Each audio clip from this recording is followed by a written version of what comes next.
What's going on, Opecast? It's Braden, and as always, I have a special guest today. I have Swerve. Swerve, what's up? From the Swervinn Podcast, from Third Eye Review. So if you like movies, which I think everyone does, he's your guy. If you want to listen to a really good podcast that has special guests, not just myself, I'm like not saying it because I was on, but like legit, like he's had Chingy, Murphy Lee, and so many others. And so, dude, welcome to Opecast, man. Glad to be on, man. Glad to see you doing your thing. I'm glad to be in the city. St. Louis is it's life, man. It's being up here from Farmington and stuff. It just gave me a new, like, fresh air of energy, rejuvenated my mind and stuff. So I'm glad to be up here with the ball players for sure. Man, let's talk about that. So when I was on your podcast, I believe it was about a year ago, and that aggressive patience, man, because I remember you sent me a message and I'm like, oh man, give me a few weeks. And then we've been talking about having you come on this podcast for a few months. And so then we're like, all right, next week, this time. We've made it happen. So appreciate you for coming on. Now, for those who don't know you, let's talk about your upbringing, kind of that past. So who is Swerve? I would say Swerve is, I would say most know as the athlete, coming, we'll start in middle school because that's where most people know me. But I was just kind of the athlete that everyone knew, just going around, traveling, playing a lot of sports. So I kind of got that name and friendships from a lot of people, even St. Louis, coming up to Eyee basketball tournaments all the time and just seeing different kids every now and then. And just like, we just got to click up. So that's what my name and relationships come from, just sports for real. So I'm just thankful for that. But I'm actually from back home. Like, my back home is Farmington, Missouri, down the highway a little bit. You came down to the sticks and saw me down there. So I was isolated for a long time from this area and my different set of friends. So that's why I would say that it's just two different worlds, two different worlds you live. So I was down there living for a while, graduated, and I was just from 18 to 19, lived down there and didn't go to college right after high school because of just life stuff. And then I went to Minnesota and experienced some college football and stuff. And that's actually what got me podcasting.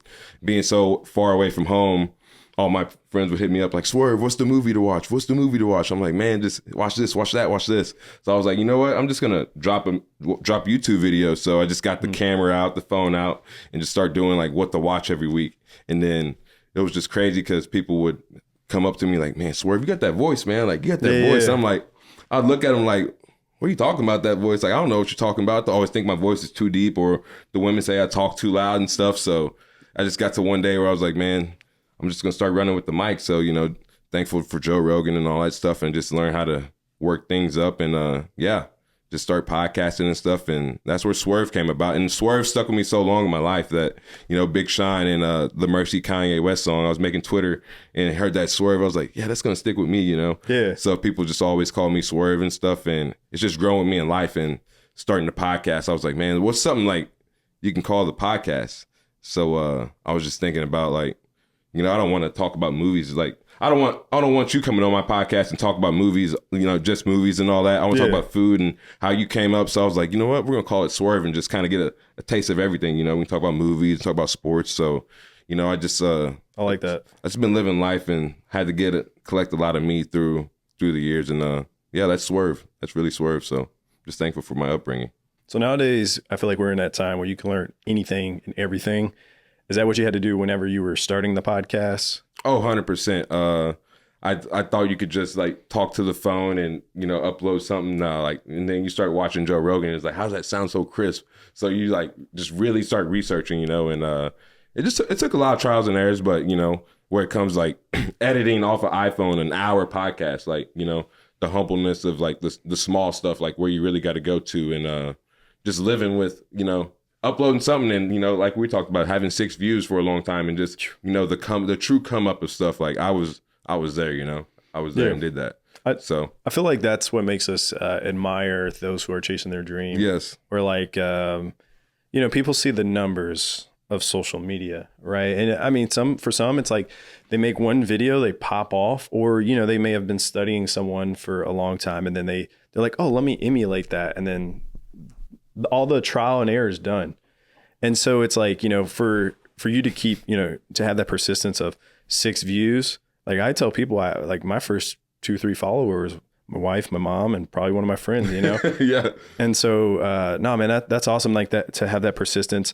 Now, how was it like being down there, down in like Farmington, and here in St. Louis, like we have tons of creators, and even here at times it can be hard to find your community. How was it down there to find the people that can support you, the people at the barn? I would say I'm very thankful for the barn, because I would say at the time before that, I was actually doing it a lot on my own. But I would say that I have, I've just been shooting a lot of free throws with that, like, the podcast, and just staying steady, consistent within myself and all that it was starting to pay off, like, going out to stuff and people are like, hey, Swerve, I like the podcast. Like, that goes a long way. Like, that sends you a long way. I'm like, man, that made me feel good, and that's why I do it, because it just kind of like, I want people to be able to leave something in the conversations with something, and, just feel something.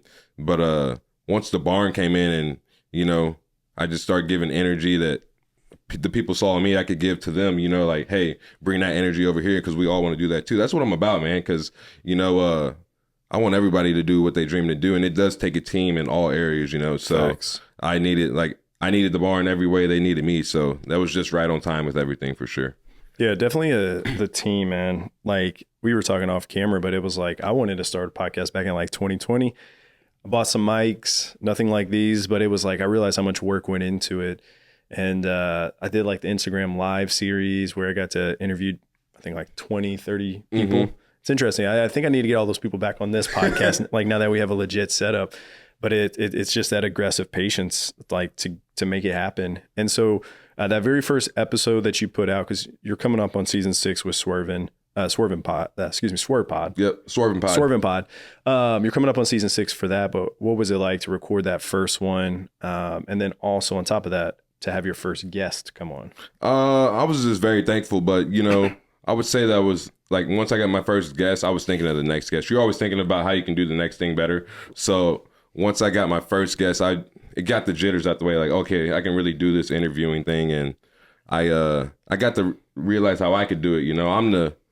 I'm the sit down and get to know you guy. Like, I don't need notes in a paper to sit down and talk to anybody. Like, I can just sit down and catch the vibes off things and just get to know you how I want to get to know you. So that was that really taught me how to come, like, bring the style of how I wanted to the podcast game. So I just kind of did that with everybody, and I feel like that's why I got a lot of guests within the podcast. I'm trying to think of the guy that I forgot his name, the black golfer from the APGA that plays in St. Louis. I'll drop his name after, but just guys I've never even met before that, I'm like, hey, can you hop on the podcast and like what we'll talk about? And then I got a skit planned, but I don't need that, because like I really want to talk to that person. You admire what they're doing. You get what I'm saying? Yeah. So podcasting has always gave me that, and I've always just gave me that outlet to really connect with someone, because you can't go to the bar and really connect with someone and be like, hey man, just come on my pod, let me really connect with you. And when they come and sit down, they're like, man, like I wasn't thinking about this, so it's just all about the vision. It's like you said, you're reading their energy, and it's a good way to, like, we're not distracted. We're not on our phones right now. You're at a bar, there's a game on the TV. There's someone, hey, would you like some wings, some beer, whatever? Like, no, like we're just talking. So that's like one thing I really enjoy doing, is because I can ask you any question. I can ask you, we'll talk about your movie reviews. I can ask you the worst movie you've ever seen. You got to answer it. Yeah, I mean, we can edit those things out, but we won't. But so what'd you do? What was the holdup for a while with you in the podcasting? Like, how'd you get your feet wet? Oh man, I know you're a strategic guy. Like, I feel like you just want to come the right way. So was there a lot of like tries, and you're like, nah, I don't want to do that? Because then I was reading that, and then I could see like a lot happening because of that. So like, what's your mindset? Oh yeah, so whenever I was doing the interview series, I was also working on my MBA. I was working my full-time job on top of that, which by the time this episode comes out, I'm weeks. I left my corporate job weeks ago. So I was doing that. I was doing, like I said, my MBA. That was very time consuming. I'm a husband. We're watching my niece quite a bit during the pandemic, because daycares and stuff, they were closed. And then there was all the Braden STL stuff. There was the pandemic life. And so I knew I was going to do it. But it took some time. And then it came around, and Dante and I, we clicked, I don't know, since day one. The first time, I don't know how we clicked, but we just, very first time, good. And for those who don't know, he's producing a podcast. He's in the back. Just I think a lot of people know who Dante is. Like I Yeah. knew who he was before meeting him. Yeah. But yeah, we just clicked. We found a studio space, and just it takes equipment, things like that. Like we could just record on our phones, but it's inefficient. So it was just a time. Like I know the stuff I'm gonna do 2025 all the way up probably to about 2030. Like I have different things that I know I'm gonna do. Some of it, I'm not gonna discuss. Do you journal? I don't. I'm a very visual person. You should start that. I feel like it would change your life. What should I do when I journal? Just think just write down like what you're, because I mean we're creatives, like we think a lot. Like so I wake up, I kind of just mark the day, and I just free write like what I'm thinking. Like you always just kind of talk within yourself. I'm like, yeah, I could do a little bit better here. Sacrifice a little bit more to see what you can live without. Just small things like just how I'm thinking. Spend $1 rather than 20. Like just small things, and I feel like that would just take you a long way, like in small steps in your life, with the podcast and all that. You should start that. No, I think I will. I did. I think it was in 2019. My wife bought me a book. It was like a 5-year book, but you put like 1 sentence a day. And sometimes in life I'm busy. I guess I'm gonna put that in quote. It's kind of everywhere. Yeah, I'm kind of everywhere, but sometimes it's fun to like look back on this date 2 years ago to see what I was doing. I take so many photos and so many videos that my phone reminds me, which is interesting. And we're getting away from it. We're getting into that. Like I feel like the pen brings you back to reality. Yeah. Like that true reality within yourself, and you got to sit down and you got to sit down and just be real with yourself sometimes, of like stuff that you can only say within yourself, but you don't want to say sometimes till the end of the day. And it's good to write that down and just close the book and live on it tomorrow. Yeah, I had somebody. He's a good person. He's been watching and observing what my bad, yo. He's been watching what I do, and he said he's like, you're gonna be offered a lot of amazing experiences and fun stuff all the time. He's like, that's fun, right? But when do those become the distraction from your main goal? And ever since he said that, like, started moving a little different. Even this year, like I'm not going out as much every evening, every night. I have a game, a show, whatever. Like I still do that stuff, but now I'm, let me be at home. And so like, man, I'm at home playing with my cats. Like they may end up having pages. But yeah, no, hey, we got. It sounds like I need to get back on Swervinn, man. We got to do a Swervinn St. Louis. No, for sure. The version when you get that. But now, man, you're my guest, dude. I gotta ask the question. I know. I gotta ask. No, these are good conversations, man. Because it's for those who are listening, like some people think like, oh man, this guy's just like every day he's getting offered all this and that. It's like, bro, I can show you my proposals. I get told no 90% of the time. And for me, it's like, you're talking about like journaling and stuff. For me, I'm like, I want to do that. And sometimes I think of the most random thing to do, and I try to figure out how to make it happen. You're everywhere, man. You are. And I like that. That's what drives Swerve. Like, it really does. Like, you put a lot of drive into me. I'm like, all right, I got to shake stuff up more in the podcast world because this dude's just jumping off the food reviews, So I'm like, I got to talk to someone like you to see what I need to do to get moving more. And I need to be around more guys like you. So thank you for what you do. Appreciate it, man. Yeah. Dude, it's food. Food is like so like one of the cool things with food is like, if you're looking for the best biscuit, you're like, okay, here's 5 spots. They're all over town. And it helps you see different places you haven't seen before. Like I'm very fortunate. I live in the city. We have amazing architect. Like, we have a lot of beautiful parks, things like that. You go to these spots throughout the year, you're seeing the spring, the fall. Like, how can I not enjoy that? And it's like for you have your podcast. So that's your anchor. And that's the way you're interviewing comedians, artists, people in commercials, and all that. So to kind of go back to you, because you're the guest on my podcast, man. Remember that. Now I'll definitely come back on when you launch here in St. Louis. But so you're coming up on season 6 of Swervinn. Now that you're here in St. Louis, how is that going to change? It's going to change a lot. So that's been a big energy, like a big shift for me to come up to St. Louis too, because there's just a lot of people up here making stuff happen. Shout out to Uplate you just had on, he just had on. I had him on too as well, but I had him on through the phone. I was just kind of like, man, I got to just connect with these guys that are like moving dynamics and pillars like in person. So I got up here and I live right by the soccer stadium. So I was talking to Dante off camera. season 6 has been a really good build up for me because I kind of just wanted to live that 25 to 26. And you came on, I think I had Murph on that does some camera work, and I kind of just shut the season 5 off, kind of quiet right out. But I kind of just wanted to live 25 to 26 and come back to the mic and just, I got some things on, I've lived a midlife crisis, and just kind of bring important things to the mic that I can talk about with important people, like Mark at Omens making important things happen, like he believes things are strong. Jason with the strange donuts and all that. I got a lot of good guys coming on. So I think it was just a matter of, finding people that are shaking things like me up here, but, making my same footway. So I was just like, man, I just got to stay up here. I got to be a St. Louis native. Like, I just got to be up here. So now I'm up here. And I'm about to make it happen. It's like you're 15 minutes away versus like how many people have made that drive down to Farmington? You and Murph too. Man, Murph made it down there? Yeah. Man, I'm telling you, he's a real one. Man. Yeah, real one. I love Murph. He's a good guy. Dude, that's awesome, man. Yeah.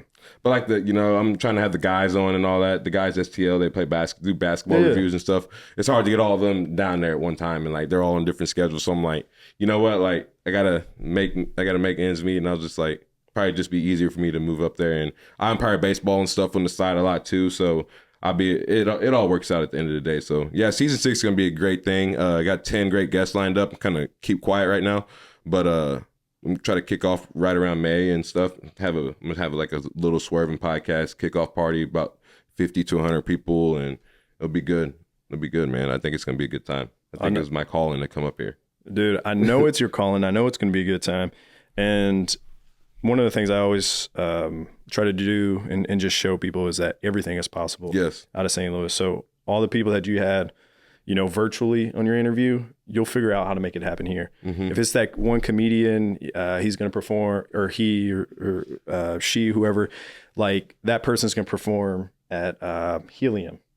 So go over there for 10 minutes. You know what I mean? Like or Enterprise Center, wherever. That's why I like St. Louis too. It's like that word of mouth, but you got to do that on foot marketing sometimes too. Like all the time. Getting outside, like St. Louis makes you do that. Like you got to get uncomfortable to get comfortable sometimes. And sometimes the relationships you make in the moments of getting uncomfortable for like forever grateful. Like that, the lives that have impacted me since I've been up here since October, like people that I thought were my true friends, like that circle has definitely like changed, like who really that is. So yeah, St. Louis has opened a lot of doors for me. Well, yeah, and you can tell too when it's a relationship, like a relationship based, when it's relationship based or transactional. Yes, and for like sure.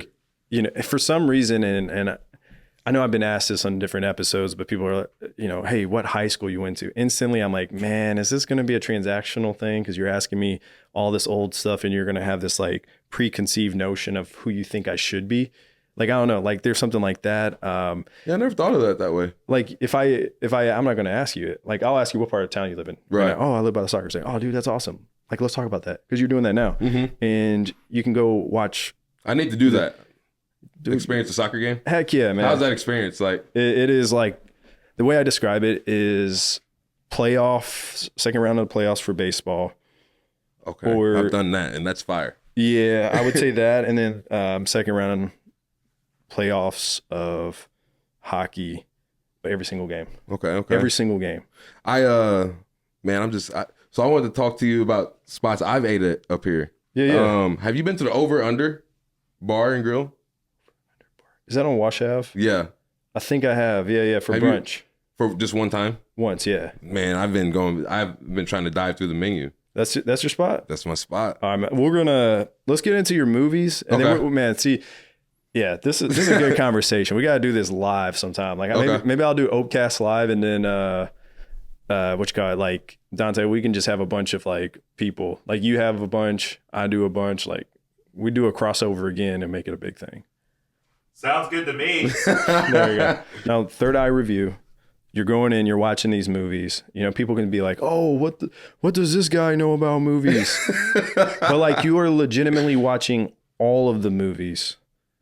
I'm watching the movie. If it's slow, I'm watching it. If it's like, I'm watching all the movies. Like if it's 3 hours, I'm watching it. Like hour and a half, 80 minutes, I'm watching it. But man, movies have just it just makes me feel something for like 2 or 3 hours. So I just really have bought into the study side of it, the study side of film, and like what makes us watch film, why we call films great, like studying cinematography and shots. And yeah, like we were talking about, I'm the guy for if you want to know a good movie, I'm the guy. And I just feel like I've been making the works of doing that. Letterboxd, you can follow me on Letterboxd at Daryl Buchanan to see the ratings. I feel like I got some great ratings on there, so you can go in there and just see what's popping. But yeah, I just want to be the movie guy of St. Louis. Like, people are trying to see what's popping on Third Eye Review, and I just want to make people go back to the movies. Yeah. I feel like that's forgotten. Not forgotten, but since COVID, we got away from that. Just going to the movies. That's just a good experience, like good date night. All that stuff. Self date. It's a great time to just go experience a movie by yourself. Sometimes I love that. I do that. Sometimes it's just great healing. A good cry at the movies. Like, the movies is a place of feeling, and I just feel like I just try to get everybody back to doing that stuff, man. So that's why I recommend movies and I review them. So yeah. Well, it's like you can't be on your phone. No. And the thing we've talked about Alamo Draft House, but like there aren't people talking. If you're talking, you're gonna be removed. It's about the actual like movie experience. Yep, the pre-show before the show. Oh man, amazing. Get to the movie, just get you thinking so much more. Alamo's just a great sponsor, and they've been helping me in a lot of ways. We're actually teamed up and going to be doing some things in the summer. So stay on the lookout. Stay on the lookout for sure this summer with Swervinn. And they got a good spot over there that I've had a vision for. Like, I think I want to have like a couple food trucks and stuff, pull up there, have the hangout and stuff. So yeah, I think we're gonna do some stuff there. And then you got me thinking on that film club. That's gonna be something I'm gonna have to do for sure. Bro, I have endless ideas. I just don't have the time. I feel that. Okay, so what was the last movie that made you cry?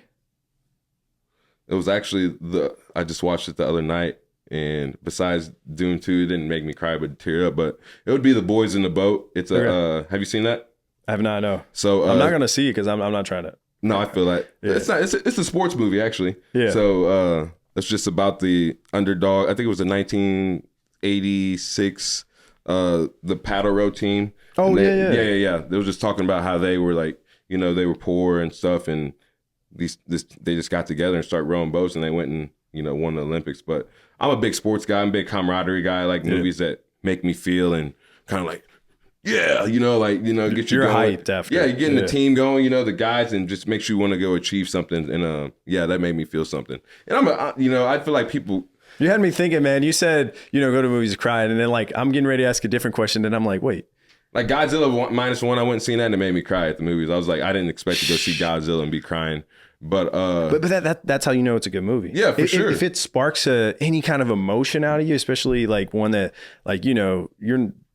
Like you didn't, I don't think you just walk around like in the studio crying or anything like that, But it's like literally like you're watching a movie and you're like, oh damn, man, because it like that's art. That is art. That is art, yeah. And but yeah, I would think that people look at me sometimes and they're like, man, smile a little bit more. Why do you look mad? I'm like, man, I'm far from all that. Like I feel a lot in a lot of ways. So but yeah, movies make me feel that. I cried during a good movie. Paddington and Paddington 2.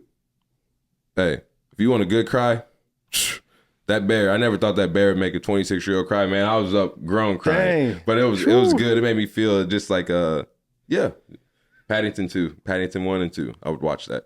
There's a story I have to tell you off camera, but it was like actually I'll kind of talk about it a little bit right now. I was so tired. I forgot that I was like, do I have my contacts in? It was a long day and I needed to have some tears. So I watched Marley and Me. Oh, that's a good one too. Yeah, that's a top 5 cry movie. All right, now what's the worst movie you have ever seen? Right now, it's Bodies. I think Pete Davidson was in it. That sounds like it would be pretty bad. It was just like terribly bad. Like one of them variety like YouTube video horror movies. Yeah, I think I turned it off within 25 minutes. So well, it's funny because like those horror movies for the last 10, 15 years, it's like, they spend 500,000 and they make 200 million, right? But it almost seems like some of them, they're like, let's try 400,000 now. Yeah. Let's try 200. Let's try 50,000 and this is shot on an iPhone. And that's going to bring in. Well, it's like with horror, it's just like the only thing with horror is like it's just hard to relate to like real life, you know. And that's why the scariest things are people breaking in houses, because you can relate to that. It's like, all right, like, I live in St. Louis. yeah, you know what I'm saying? Like that's for real scary. But like all these spirits and stuff, man, I ain't with that. So, dude, the first time I was recording some content there at Alamo Draft House, I was in a movie theater with the lights on, and they were playing some scary movie. were you by yourself? Yeah. Oh, okay. And I'm recording some content. The lights were on, and the scary movie, like, bro, like I was still getting goosebumps, and like I snapped to my wife, and I was like, what the heck? Like, why am I getting scared up in here? You know, like literally getting a burger, and I'm like, oh, you know. But yeah. What's your favorite thing to get there? Oh man, so I always get the loaded fries. I haven't tried that yet. It's just, I don't know. I had it once, and then I was hooked. But dude, so I'm an early movie goer. Like matinee, noon, 2:00. Yeah. Like it's not like my night thing, man. Yeah. I'm 32. I'm going to sleep at that time, man. You know, when I was in like high school, I'd go like 9, let's go to 11. Now, like, hey, I want to enjoy the movie. So like my brain at like 11 o'clock, it's like You're perfect. still waking up. Yeah, and plus I have coffee. Right. I'm like, hey, can I get some coffee? All right, what do we have here? I'm here for brunch. Okay, let me get that. Oh, I'm gonna get some ice cream. I like the Breakfast Club.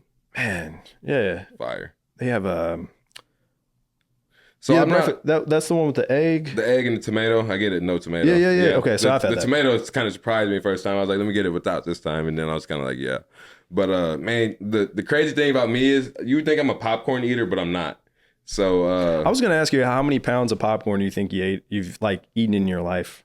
all my life I can't even count. I stopped eating it in 2022 when it just started causing problems with my teeth. And I've just been all candy since. But I really do wish I could eat it. I hate getting the bowls next to me and just smell, oh my goodness, that churro popcorn I want to eat so bad, but I just can't. I'm just like, no. No, bro, that's good. Is it good? That's good stuff. Like, and I don't eat just any butter popcorn or anything. Like, that's a good one. Yeah. But the Alamo's top experience. I'm thankful for everything they got. Best reclining seats in the movie business. There's no question. Have you seen you've probably been in the Big Show, right? Oh, yeah. That's why I've seen Dune 4 times already. I gave away like my favorite. You said 4 times? 4 times. You've been in there 4 times to see that movie Dune? Yes. It's that good. It's Dark Knight good. Okay. I guess I know where I'm going this weekend. Hey, have you seen the first one? Have not, no. You got to start there. Is that on like one of the streaming services? Yeah, HBO Max. Okay, I have that one. Okay. I pay for that. So have you watched The Dark Knight? Dude, that's The Dark Knight. The Dark Knight from 2008, Heath Ledger. Yeah. Dude, that's like my favorite movie. Okay, so we all agree that's like peak cinema. Yeah. Dune 2 is definitely touching that. Cool. Yeah. I'm gonna have to see that at the Big Show. I wouldn't lie to you. All right, so go ahead. Or no, I was gonna we're talking about food, so I'm ready to dive into some food. Oh yeah, I was gonna say man. you guys like coffee and stuff. I see all this coffee, man. You guys gotta shift down to Omen sometime. Omen coffee is probably, I think, like no lie, like some of the best coffee, but I think the vibes make the coffee so much better. That's a beautiful spot too. Oh, it is, but Mark's a great guy, and it's like what he's bringing to that community is just awesome. And it's just a football throw for me from my house, so I just go there all the time. And my shop, like he's just built me up so much. But I go to the men's group and stuff and all of that. You guys should come, man. I think it would just get you guys thinking different in a different village of people. But that's what's got me like in my rolling and stuff too. Because I think you guys should come over. I was gonna say I know they do men's group, women's group. Yeah, every other Wednesday night it's 7 o'clock. Mm-hmm. But it's a good vibe. They have a SEMA special. SEMA special, is that what you get? Bro, that's stuff. I haven't been there in a minute, but I think it is iced. Yeah, I don't do ice. Hot. Bro, I mean, it could be 100 degrees you gotta try in the August, SEMA and I'm special. drinking hot all day. Just say say Braden said I need to try this. Bro. Okay, and I might do it for you though. I need to go back. I haven't been there in a minute. Now let's talk about before I let you go, a few final questions. We're gonna do Foodie Friday, words of wisdom, and dinner guests. What are 3 or 4 of your favorite spots in town? St. Louis, like just downtown, or just like all St. Louis? Anywhere drive to? Anywhere in St. Louis. Over under is going up there for sure. I'm gonna put over under up there. Just what are you ordering? I'm getting a carbonara. I'm a pasta guy. No. I got somewhere else for the carbonara. I'm gonna go the French dip and Swiss there for sure. I think it's pretty good. The au jus, just hitting. Caesar salad. I don't do fries. Stay off the carbs. And then give me I'm gonna go over in the hill, Gian Tony's. Fire. I mean, Sopranos levels of pasta good. Yeah. So I need that. I'm gonna get the carbonara from there. Okay. And then I'm probably gonna go to I'm a sugar fire guy. Okay. Give me sugar fire. Give me the 2 meat combo. You know, fire mac and cheese. Gotta have the cornbread. Gotta have the green beans, and gotta have the cookie shake. So cookie shake. All right. cookie shake, sugar fire, and I'm really trying to find that fourth one still, man. I go to High Point. It's not. I can get better burgers, different place, but that shake, that strawberry shortcake shake, yeah, that is a number one. High Point Drive-In, I would go there for it, but I really don't have a fourth spot. I'm still kind of trying to dibble and dab and find that go-to. I don't know. I would give it to the A1 Wok, the Chinese. Why not? Okay, and that's downtown? That's off Gravois. All right. Yeah. So now dinner guests, right? 3 people, dead or alive, could be anyone, family, friend, celebrity, athletes, whatever. 3 people to join you for dinner. Who would they be and why? I'm about to go LeBron. The GOAT. The GOAT. I'm about to go LeBron. Give me Morgan Freeman and Chadwick Boseman. And what are you guys talking about? Just going to talk about give me Denzel instead of Morgan. It wouldn't be one of them two. Morgan's going to narrate the story 10 years later. I need Morgan to just know how to use voice and power, over film. Like that's my motivator of just, I want to do voice acting so bad because of Morgan Freeman. And it would just be talking about just making foundation in America, like manifesting, knowing you're the one, what you got to do to the work you need to put in to make the things that you believe in happen. All them guys have done that. Big pillars in Black America. Mm-hmm. R.I.P. Chadwick. Just when I go back and watch his movies and just see that the way he was acting, he knew he needed to leave something behind because he knew his time here was short. And he was hiding that so well, we would have never known something was wrong. And that's just it's just powerful, just living like there's no tomorrow. And that's how he was living and just leaving his pillar. LeBron, that's how he plays. Like at 40, whatever, he's still killing the game. Yeah. I'm just thankful for all them guys, and Denzel, he just has a resume of films, and down to the one he started at, he acts the same way in all of them. So that's just how you got to carry your life and every day, sometimes, the budget or whatever may not want to do it, but the way you carry yourself in small things matters, Like you think LeBron wants to sit a game? Like some nights, maybe sometimes because he's tired, but he wants to play because he knows someone's paying to see him. You know what I'm saying? So I just think that's the kind of guy LeBron is. And you just got to carry you just got to carry yourself every day. Like just be a solid character. And I think all them guys do that. Facts. I will say, there's an interview with Desus and Mero in Denzel Washington. Highly recommend. Okay. Why you see a different side of Denzel, and you're like, oh man, he's a real dude. Yeah, I love Denzel. He just gets me going. Yeah. Now, words of wisdom. Whether it's someone that wants to do what you're doing, or it could be someone going through a tough time. What are those words of wisdom? Tough, man. I felt all that this year, going through some great things, and I've been going through some good times. But just know that I'm reading this book right now. It's called Atomic Habits, and it's called the lateral Plato of I'll send it to you. But he says that our mind gets here, the factor of something happening is right here, the threshold, and our minds, it's getting ready to happen, and it gets right here, and our minds just start pulling away from that to start making it not happen. So I would say whatever in your life, you got to get uncomfortable to get comfortable sometimes. When things get hard, keep pushing. The other side is greater. Facts. And so you have to go through things and learn from them. So whatever you're doing right now, just push yourself a little bit more to get uncomfortable to see what that is. And if you mess up, it's all right. Bounce back. You can bounce back and get things, but just keep going. You got to do things sometimes and learn from it. Fumble the ball to get it back up and carry it harder. But yeah, get uncomfortable to get comfortable. That'd be mine. And connect with people. Said. And connect with people. Connect with your people. Tap in with someone you haven't tapped in with in 5 years. See what that gets you. I feel like we got to do that. We're all getting lost on our phones and stuff, but you can be in your phone and tap in with someone you haven't talked to in a long time. You use social media to be social. Yes. Not anti-social, introverted. Yes. All right, now how can people follow you? You can follow me at Swerve_O on Instagram. You can follow me at Third Eye Review. Two E's after the I. And on Instagram for the movie reviews. And to catch more movie reviews, follow me at Daryl Buchanan on Letterboxd. So yeah, after I watch movies, I usually go in there and log it out of 5 stars, and you can go in there and see a good movie out of my ranking and see if you want to watch it or not. So yeah, that's all I got. And Daryl Buchanan on Facebook. And follow The Barn Studios, where all the podcast happens, a movie podcast. Shout out to The Barn. Shout out to the team. The official movie critic of St. Louis. Yes, sir. Appreciate Swerve. your time, bro. Yep. My guy.